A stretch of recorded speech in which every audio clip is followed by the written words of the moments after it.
everyone, welcome back to the Earthdawn Survival Guide, the podcast for all disciplines, paths, players, and game masters. With your questers, Josh and Dan, I am Dan. I am Josh. And on today's podcast, we will be discussing all things mandibular. Cole, because I couldn't figure out a word for that one, but mandibular is fine by me. We're going to talk about the Broken Fang tribe from Cara Fahd. So if you have any questions for us, please drop us a line at edsgpodcast@gmail.com. And that's the word I can come up with, was mandibular. I'm going to go with that. So there we are. Anyway, you have been posting recently about the Broken Fang tribe on Blue Sky. So, or the Metal Fists. Metal Fists. No, not well. I talked about the Metal Fangs. I have not really. I only posted about the Broken Fang because of the partnership between Treseg and what's his name? Tarvok? Tarjak. Yeah. I was close of that, and how that partnership can have incredible long-term implications and lots of interesting story hooks and ideas that you could draw from that. Just as this little thing. Oh, yeah. Yeah. Just as an example of how much world building and places to launch your own stories from. Things that make me go, oh, I should write that down, and maybe so that I don't forget it and have it be incorporated into future stuff. Exactly. No, reading these 4 pages just on the Broken Fangs is dripping with, oh, please write this into a novel somewhere. This stuff is gold. Both the Metal Fists and the Broken Fangs. Somebody use it for a character backstory. Put it in a novel somewhere. Something. There is a lot of really good world building and character development that is done in a very small space, which is a testament to the effectiveness of the writing. And again, comparing this to the Crystal Raiders book, they are both very similar in terms of presenting a lot of variety and a lot of interesting stuff in a small space. Yeah. So Jennifer and Chris, well done on you for the Orks of Cara Fahd, by all means. So the Broken Fang tribe has a claim to have never lost a battle, not even to the Therans. So they are to be taken seriously if you listen to them. The history of the Broken Fang tribe, I look at and said, this is where a novel should take place. During the battle, where and when Hrak Gron died, a farm slave named Baltro met the enemy as a warrior pure of heart, fighting the combined slave nations, and took the sword of the Landisian general between his ribs. At the same time, Baltro then bit the general through his armor and told the clans to fight on, for I have only a broken fang. Hence the name, and hence their attitude toward things.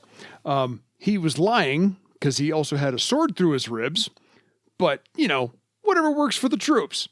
And so Hrak Gron is, of course, the legendary fighter of orc tribes. Krathis Gron, who is alive in the timeline, is descended from Baltro and Hrak Gron. So that's how important this tribe is to the land of Cara Fahd. Well, that is how important this tribe claims to be to the land of Cara Fahd. It is pointed out.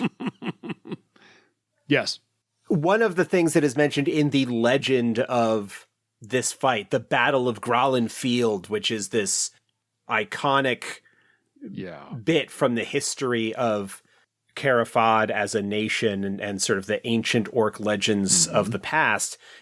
Somehow Belair, who was the one that Baltro was fighting, was possessed by, taken by the insanity of the mad passion Ragok. And there's a sidebar that's like, was he though? Didn't that battle happen long before the passions went mad? Yeah. A really nice way in setting, in character, to point out that these are legends, that treating them as some kind of objective historical fact is short-sighted and limited. Yeah.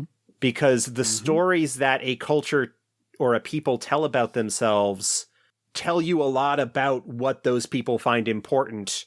And obviously, yes, it is important for this tribe to have been there and to have this, or to have had this glory and to have had this connection to these ancient peoples. And one of the things, obviously, that we need to keep in mind is, especially with the nomadic orc tribes, the raiders and scorchers and stuff, they have an oral tradition that these tales are ones that are told and repeated and change perhaps over time. It is pointed out in the introduction to this section that one of the things that Krathis is doing with this work on Cara Fahd was getting each of the tribes to contribute to the records of this new nation, to have that information available. Yeah. And Hrak, who is the chieftain of the Broken Fang, is like, you can take your parchment and shove it. and shove it. It is strongly implied that he is likely illiterate. But Krathis got pissed off at that and apparently tried to choke him with his own hair. As orcs are wont to do. A little bit of Gahad having been invoked there. Inflamed. Yes. And so another member of the Broken Fang is the one that is sort of writing this and does mention that I can tell the truth about this incident because Hrak is never going to see it.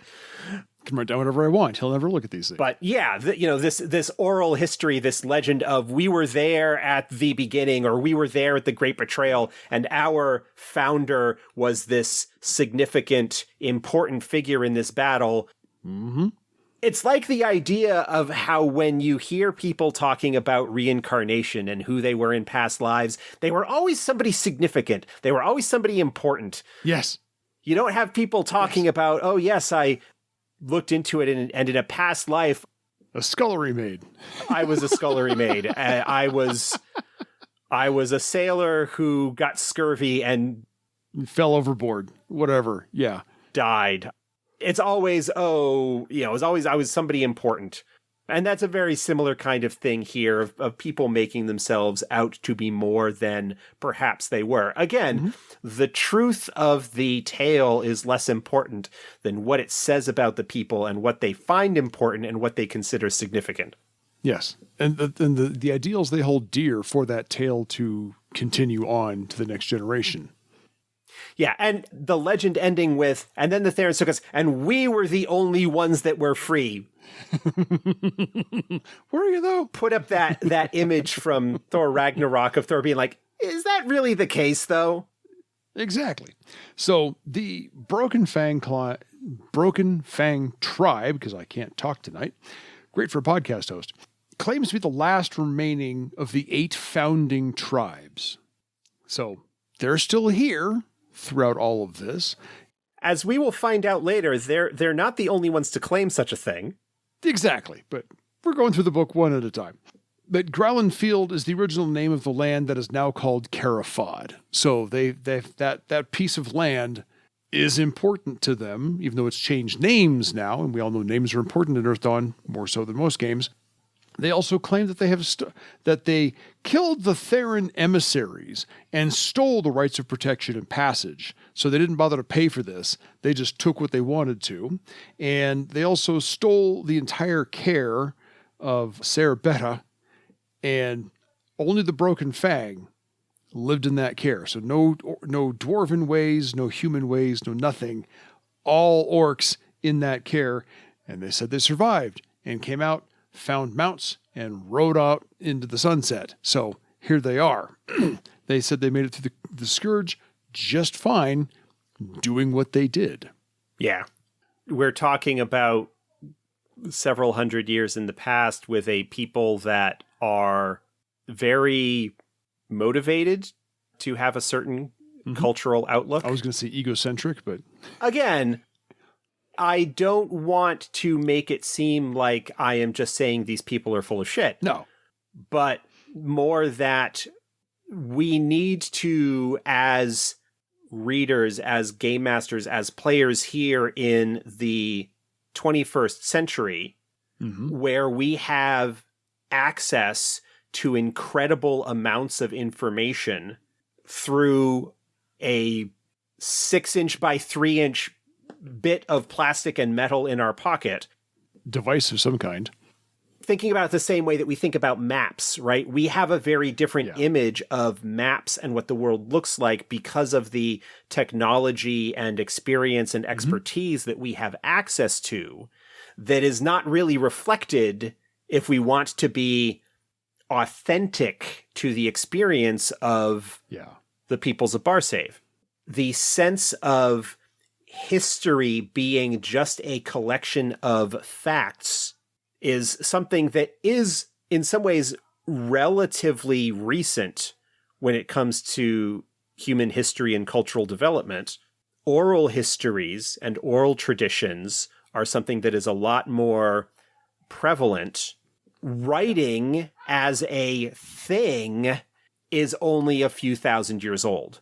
When you talk about humanity having been existed for tens of thousands of years, it is definitely something to keep in mind that while there are aspects of the Earth Dawn setting that are anachronistic in a way, you know, in terms of the writing and some of the technologies that are available to them and things like that, that aren't actually possible, barring magic, you know, for a time period that is supposed to be thousands of years before the Common Era.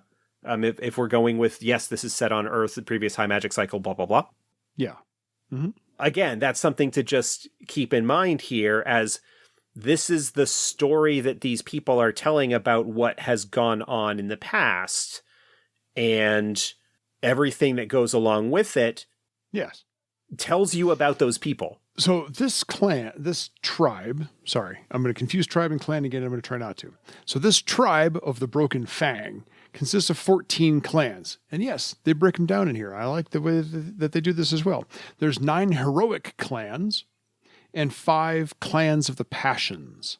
And so the heroic clans are named for the most famous of the ancient heroes of that clan. Now, the naming convention is, if it's Bat, it's led by a female. If it's Bot, it's led by a male. So this tribe delineates on purpose. We'll get to that in a minute or so. So the Bat-Una tribe is mostly archers, and they claim to be the deadliest in Barsave, and they challenge the elves to come prove them wrong, and we'll see how that goes for them. The Baltra is the largest clan. It is the sons of Baltra, which is Baltro's son, and they're mostly cavalrymen. The Bat-Neemo is the bladesmen, so mostly swordmasters, I believe. And then the Bot Kangroth are the warriors. The Bot Wuzra are the troubadours. The Bot Elio are the nethermancers. The Bot Yud are the scouts. Bot Marabo are the weaponsmiths. Bot Nurgral are the beastmasters. And Bat Grumrog are the elementalists. So as you can tell, 3 of those, the Bat-Una, the Bat Grumrog, and the Bat-Neemo, are led by women. Everybody else is run by men. And of those, the cavalrymen, the nethermancers, the scouts, weaponsmiths, all the beastmasters, among them, they have 800 horse cavalry, 550 Thundra cavalry, 5 battle towers that they have made that they wheel into combat. And yeah, they are a force to be reckoned with. This is what they do. Yeah, one of the things that we actually didn't talk about at all with the Metal Fist, or we didn't talk about it much, if at all. Fair. Because they didn't break down the actual names of the individual clans within the tribe. Correct. But it does mention that the clans are named for the spires of the Thailand Mountains, who are, according to legend, representative of the passions. Mm-hmm. And it is called out as well in a sidebar. I think this is something actually that Tressig herself brought up when trying to keep the peace between her father and Cherok, that her husband, the Metal Fist, have a strong connection with the passions. The Broken Fang also have a strong connection to the passions. And that maybe indicates that at some point in the past, they actually were one people that had split up into different groups for who knows what reason. What reason? Yeah. One thing that I do find kind of interesting as a concept here, and it's not really addressed in the text, but it does bring up an interesting idea. The Metal Fists, they have the multiple clans, but those clans are all familial, they're matrilineal in nature, that they are sort of families. Yes. And extended families, and that's kind of how their clans are organized. Mm-hmm. It seems to me with the breakdown here that while you're not going to say that all members of the clan Bot Elio are Nethermancers, there is a very strong tradition within the clans for a designation of roles of what one does, and that there is a cultural and spiritual purpose that a clan fulfills rather than a clan simply being an extended family of sorts. And it kind of raises the question of, is that something that has developed culturally as a family tradition, perhaps back when the tribe was much smaller, that because this clan presumably was founded or is named after this great Nethermancer hero, Elio, in the tribe's past, is that what led the clan to have nethermancy as the tradition that it follows? Or is this a case where, let's say you have someone who is born to a member of Bot Kangroth, right, which is the one that's the nearly invulnerable warriors, right? Yes. Where presumably the child would be initially raised within that clan, but let's say that they display talents and abilities that indicate that they would be better served by being in Bot Wuzra because they are a troubadour instead of a warrior. Is that what kind of structure that we've got here, where once one reaches adulthood, once one finds their place, finds their calling, do they end up moving over into the clan that is suited to that particular discipline or role that they practice? And we also need to keep in mind that not everybody are adepts. In fact, the majority probably of the clan are not adepts. And so there's a lot of unspoken stuff that is here. You know, like, what about all of the spouses and children and older folks, those who are not adepts, those who are not fulfilling the very martial traditions that this tribe is very clearly, strongly dependent on? I do like the fact that in some sense, yes, we are orc nomads, but we have a lot of practices and people of all skills, nethermancers and elementalists and troubadours and scouts, and all of them support our tribe rather than it, you know, all being focused on like, well, we are all cavalrymen. Again, avoiding the monolith, avoiding the monotype, that there's a lot of potential variety that can be had here, but culturally with the both Baltra and Cherok being the leaders and the largest clan, that is something that is going to very strongly influence the culture of that community. Yeah. So there are two sentences in here that I absolutely loved about this clan because they seem so narrowly focused on, as you said, the martial disciplines that they need to further their aims. But one of them, to your question, was my favorite sentence is, though many, including myself, choose disciplines other than those of our clan ancestors, every clan encourages its young to follow its founder's ways. Okay.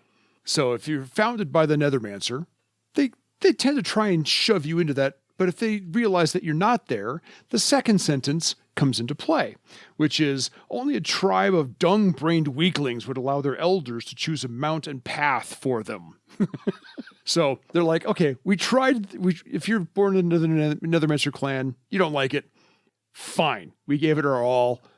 Go follow your path. But we tried. Yeah. So I mean, again, it is something that plays very strongly into this cultural idea that we see in the Metal Fist as well of independence and freedom and such that are the hallmarks of, broadly speaking, for lack of a better term, Karad culture. the culture of Cara Fahd that has been carried on through these oral traditions of these tribes after the kingdom has fallen generations and generations and generations ago, that is informed even further by the ancient tales of Hrak Gron and the uprising and all that sort of thing. Yeah. It's all sketched in very well without a lot of detail, but enough to really give you a good picture of what these people are like. And I dig it all. So the 9 heroic clans are all named Batterbot at the beginning, either female-led or male-led. But the Passion clans are differently named because they are called the Grev, the feeling ones. And that's what Grev stands for in Orzet, is the feeling ones. So those who feel the passions more so than the rest. So you've got, and these are all, of course, the orc names for the passions. And I'll give you the real names, the thrall names afterwards. So like Grev Tranco is those who feel for Thistonius. The Grev Blork are those who feel low coast. Grev Muvul, Muvuul, Muvul is Garlen. The Grev Pacarul is Floranuus, and Grev Grenkaklank is Chorolis, or Corolis. And so each of those has about 20. I like how at least a couple of the names, the sound of them give you an impression of who they're talking about. Like Grenkaklank, that sounds like coins falling into your palm. Yes. Muvul is Garland, which is one associated with like family and whatnot, and that's kind of like a passionate or romantic feel to it. It has the same kind of a syllable as love. Yeah. With an M thrown in there as well. It's just backwards. So Muvul. Tranco is a very like forceful, tough sounding. Yeah. Hard consonants. And Tranco and Thistonius is supposed to start with T. That's how I can remember that one.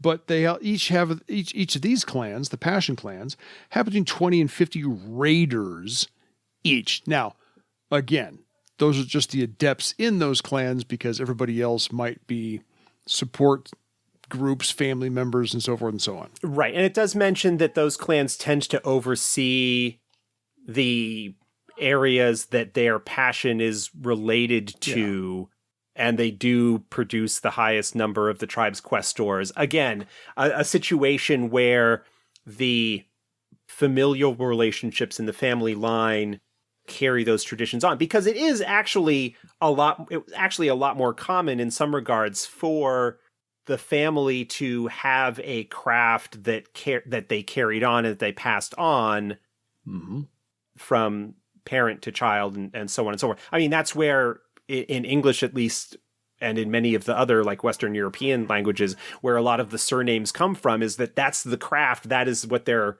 family did. All that jazz. So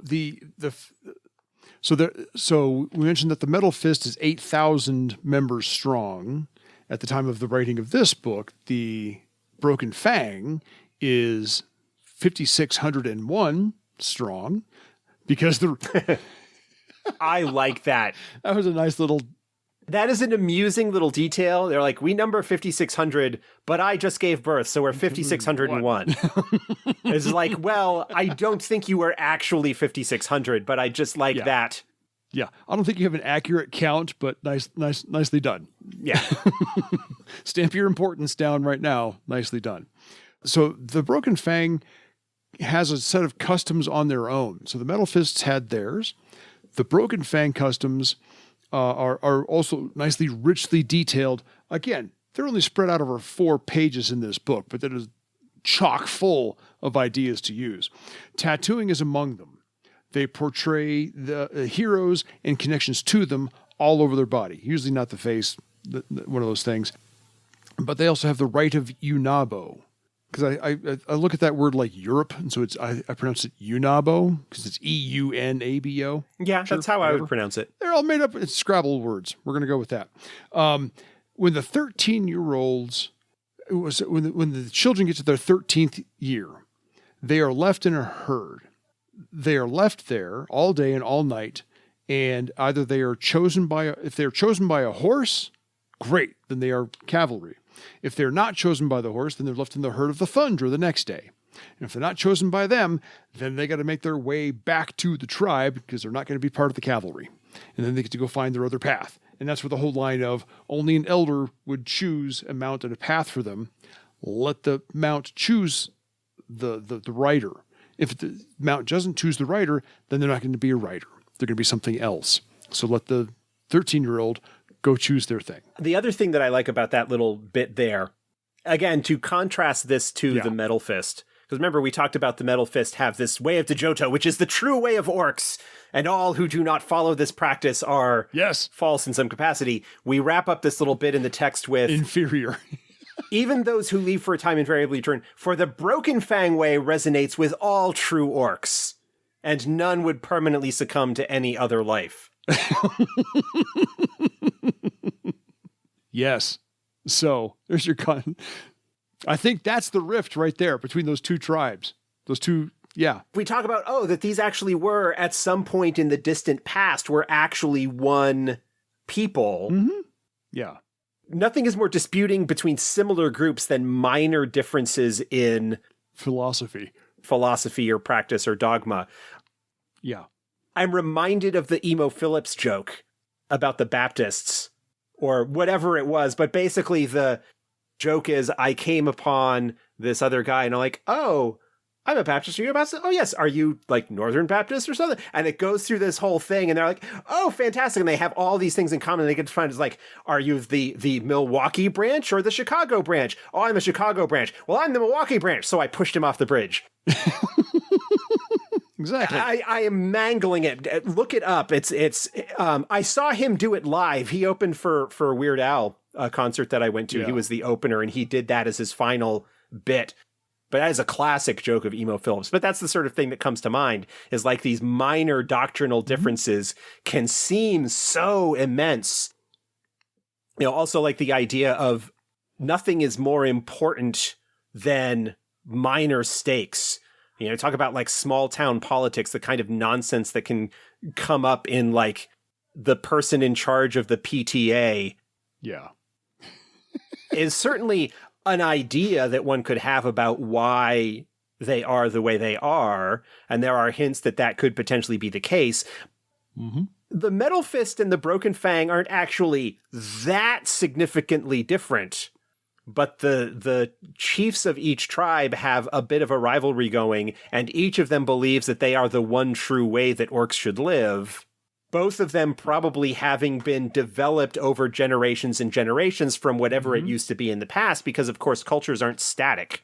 They change over time as the stories change and as the way that they remember the stories change. Yeah. Well, the major difference is the Metal Fist are nomadic and refuse structure. They don't like... I mean, they go where the wind goes, they flow like the water and so forth and so on. The Broken Fang tribe are so involved in deforestation for gathering all the wood they can to build all the structures. And so that's the major differences between the two is the Broken Fang want to stay in one place. They're building all the structures they possibly can. Their leader has a five-room mansion, per se, house or something along those lines. Whereas the Metal Fist really don't care. The less structure you have around you, the better off you are. You sleep under the stars. That's all there is to it. And that makes you an orc. Whereas the Broken Fang are, no, we like houses. We like identifying where people are and so forth and so on. So those are the two fundamentally different aspects of how they see being an orc actually is. So other customs in the Broken Fang, aside from tattooing in the rite of Yunabo, is the rites of marriage. I like these because they add a nice little flavor as well that it's so easy to incorporate into a storyline or great detail in a novel. The Broken Fang mothers arrange the kid's first marriage. Not the second marriage if they have to do it twice, but the first marriage. And then the two families exchange what they call stardust bundles. These are light crystal dust and papyrus mixed together into parchment. And you can use them for anything you want, but what happens is if they are burned, then glittering smoke indicates that enemies are near. So you save that bundle for when your clan is out on the move And if you need help, the clans stay close together, especially for the first year of marriage, because they're now married together. Those two individuals are married together. And so the clans are, a mile apart, half mile apart when they're doing out scattering and hunting and whatnot. But if you see an enemy, you light these on fire and the glittering dust goes up and can be seen for miles. So I like that idea of just... Yeah, it's a neat little thing. It actually also does... It's an Earth Dawn detail. Answer a little bit the question that I had earlier. It does mention that it is not uncommon for an adept to marry into the clan that their discipline sort of traditionally is a part of. Oh, fair. Good. It actually does mention that. Some marry for love, but adepts value their training overall and usually marry into the clan that teaches their discipline best. Nice. Which would make sense. I'm okay with that. They have two more customs that they highlight in this chapter. One for war. Veterans paint their shields red with a broken fang on them so that they can be identified that they have been blooded in battle.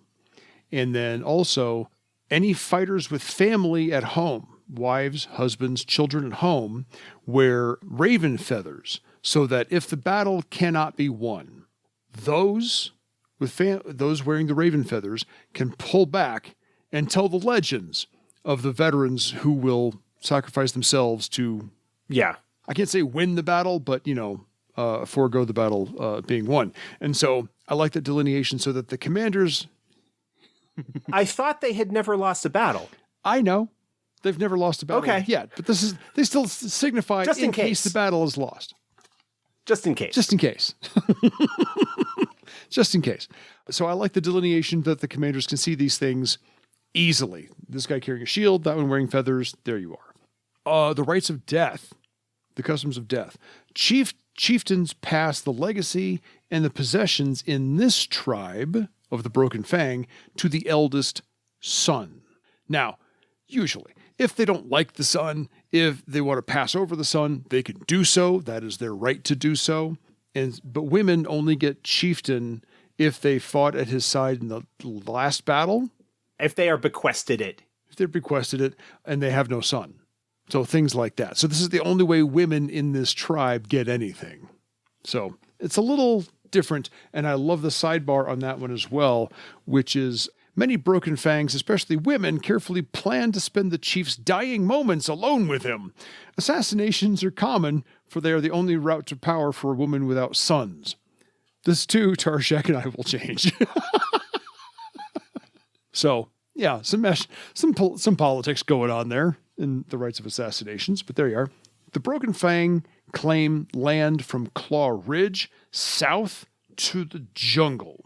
And the city of Thundra's Rest has 1,500 population out of the 5,600, which is just a little over 26%. So almost 27% live in that one city. So if you want to see a city of orcs, go to Thundra's Rest and knock yourself out. So the leaders of the Broken Fang tribe are Hrak Gron, a cavalryman of the 12th Circle at age 43. So he's up there in years, because again, orcs don't live long past 40, but reached the 12th Circle in cavalrymen. He said he's one of the best in the nation. His legendary feats including clearing a care of a worm skull by himself at age 14, driving his reserve forces and striking the killing blow against a crazy, insane dragon, Cthulhu. I'd say those are some pretty good qualifications. But, legendary, factual are arguing on this path. Anyway, his eldest son is Tarshak, whom we have spoken of before, engaged or married to Krathis, Heat Sky, from the Metal Fist tribe. So Tarshak is a 5th Circle Swordmaster and a 3rd Circle Cavalryman, or as they say, only a 5th Circle Swordmaster and a 3rd Circle Cavalryman, because he is not favored by the clan chiefs to rule after Hrak will pass on. So they don't like him. Maybe it's that he's married to Krathis, Heat Sky of another clan, of another tribe, or they just find him inept. Well, there's also quite a bit there of apparently, so not only is he married to Krathis, But he is sort of talking about combining the Metal Fist and Broken Fang clans, which the Broken Fangs goes, why would we want those worthless scorchers? They would need to undergo, again, like talking about the rivalry between these two very similar groups. But not only that, yes, alliance with Thrall? He clearly is not studying his Cara Fahd history because they know we ally with no one. Yeah, orcs ally with no one. Yes. Is the wonderful term. And so they're here. They are staking their claim that they still want to be a separate nation on their own. End of story. Don't come knocking at the door. So they don't want. And so then we have the other son. Yes, the Ready son, as they call him. Is that Luendo? Luendo, I think I would pronounce that. Because it's double L, kind of like Lloyd from. He is younger, but because they aren't fond of Tarjak, the clan chiefs favor him to take the chieftainship when Hrak finally passes on, although he doesn't seem particularly interested in such things. He's a little apprehensive, a little anxious. Yeah, a little reticent. But they're like, well, Krathis will talk some sense into the boy and he'll see what he should do. Exactly. And, Luendo's no slouch either. As the younger son, he's 7th Circle Archer and 3rd Circle Cavalryman. So both of the brothers tie at Cavalryman at 3rd Circle, but the younger one is more advanced at 7th Circle Archer. So, experience and things like that. But that's what we could glean from the 4 pages of the Broken Fang tribe. If you had to pick a favorite of the tribes, which one do you like more? Don't make me choose. That's why I asked the question, so you could choose. No, I'm not going to choose. Fair. What I find most interesting is the comparison and the contrast, however small in some ways it may be, between the Metal Fist and the Broken Fang. Yeah.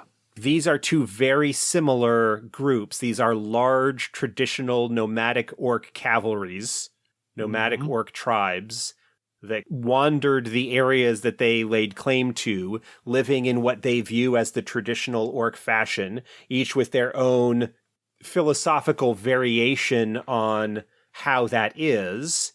And now both of them are settled next door to each other in this nascent orc nation.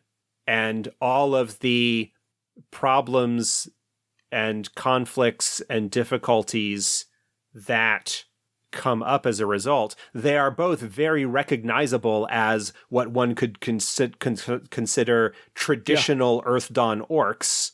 Yes. But they are different. A lot of the criteria is met, but just a couple of little differences here and there go, well, is that? Yeah. It's really a testament to solid world building and creativity that you can take this concept and by changing a few details, make 2 different versions of the thing that are on one level similar. Like, I'm going to do a pop culture reference here. Do it.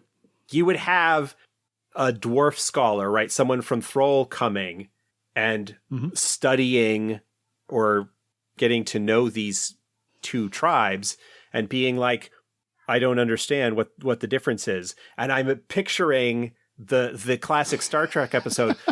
He's black on the left side of his face, while I am black on the right side of my face. Clearly, you don't understand what the difference. Right side of my face. That's the kind of sense that I get here. It's like, to an outsider perspective, their differences probably seem pretty minor, but again, pretty minor. Yeah, minor differences, huge stakes.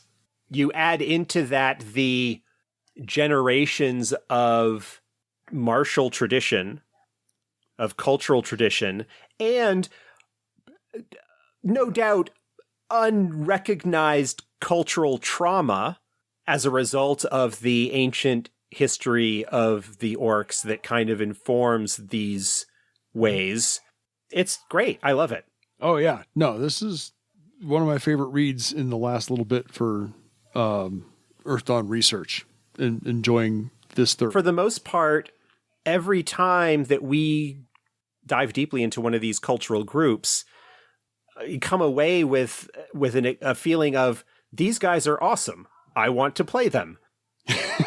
When we were going through the Tiskrang things, it's like, I mean, I already love Tiskrang, but the various Serpent River Arobagoi, these guys are awesome. Going through the Crystal Raiders, the Crystal Raiders are awesome. Now we're going through the orcs. These orcs are awesome. Yes. As cultural groups, yes, there is a racial monolithic aspect to them. Like, these are all orcs, these are all orc cultures, but they are distinct groups. There is not a single monolithic way that they are. And this book, especially, and we will obviously get more into this as we continue exploring Cara Fahd, there are a lot of struggles and conflicts and difficulties that are coming about as a result of Hrak Gron's passions-inspired work of nation building. Cara Fahd is technically a nation, but they aren't really there yet. It's not even Articles of Confederation level of nation building at this point. It is a bunch of disparate tribes of people that have all come together in the same geographic space that they historically possessed as a culture in the distant past, held together by a tremendously charismatic individual. Yes. Who has this passions-inspired objective in mind. Just as a single question, this doesn't, I think, even really get addressed so much in this book, but given the way that things are at this stage of development with Cara Fahd, what would happen to Cara Fahd if something happened to Krathis? Oh, that would be chaos. That would be the Game of Thrones. That would be it. Yeah, that would be absolute Game of Thrones. Because currently all of the great chiefs that make up the bulk of the population of Cara Fahd are loyal to Krathis largely because of her passions-inspired magical quest. I mean, she's a troubadour. She's got magically empowered charisma. She's got the passions behind her. Well, and does not have an heir right now because they're all vying.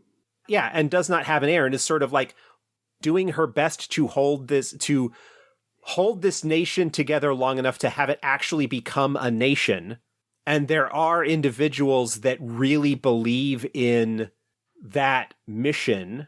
Tressarg, for example, and Tarjak feel to me like, or Tresseg rather, and Tarjak feel like true believers in the promise of Cara Fahd and what it can be, whereas their parents are still hung up in the old ways and not able to let go of their own egos and their own sense of cultural superiority to move beyond that to do what needs to be done.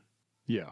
So I am digging both of these. I look forward to reading the rest of these and exploring them more with you on the ensuing episodes we're going to get to. So if you have a question for us, folks, or if you've used these tribes in the past in some of your adventures, by all means, we love hearing tales from the table. So drop us a line at edsgpodcast@gmail.com.